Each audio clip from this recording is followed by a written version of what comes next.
Hi குட்டீஸ். இப்போ என்ன கதை பார்க்க போகிறோன்னா, ஒரு பரிதாபமான மாட்டோட கதை தாங்க பார்க்க போகிறோம். ஒரு மாடு கர்ப்பமாக இருந்ததுங்க. அது பாவம், அது போய் உட்கார இடமெல்லாம் அந்த ஊர் மக்கள் அதை துரத்திட்டே இருந்தாங்க. அதனால் உட்காரவும் முடியல, நிற்கவும் முடியல. மெதுவாக நடந்து போச்சு. நடந்து போகையில் யோசிச்சுச்சு, நம்மளுக்கே இருப்பிடம் இல்லை, நம்மளை நம்பி நாளைக்கு ஒரு குட்டி இருக்கும், அதுக்கு பாதுகாப்பான இடம் வேணும்னு அவ்வளோ பெரிய வயித்தையும் தள்ளிட்டே போய் அங்கே இருந்த ஒரு மரத்துக்கிட்ட போய் மரத்தில் சின்ன சின்னதாக வெட்டி தான் முதுகில் எடுத்துகிட்டு வந்து ஒவ்வொரு குச்சியாக வச்சு ஒரு குடிசை கட்டுதுங்க. அந்த குடிசை கட்டினவுடனே அதுக்கு அழகான ஒரு குட்டி பிறந்துருச்சு.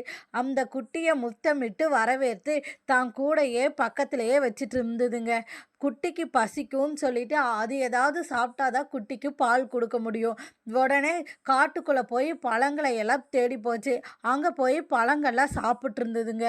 பாவம், அப்போ பின்னாடி வந்த ஒரு காளை மாடு அதை முட்டிருச்சுங்க. முட்டி ரொம்ப காயப்படுத்தி ரத்த வெள்ளம் ஆயிடுச்சு அந்த மாடு. அது அப்படியே இறந்துருச்சு.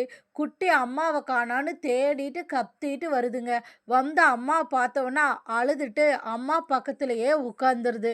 அங்கே இரக்கமுள்ள ஒரு பெண் வந்தாங்க.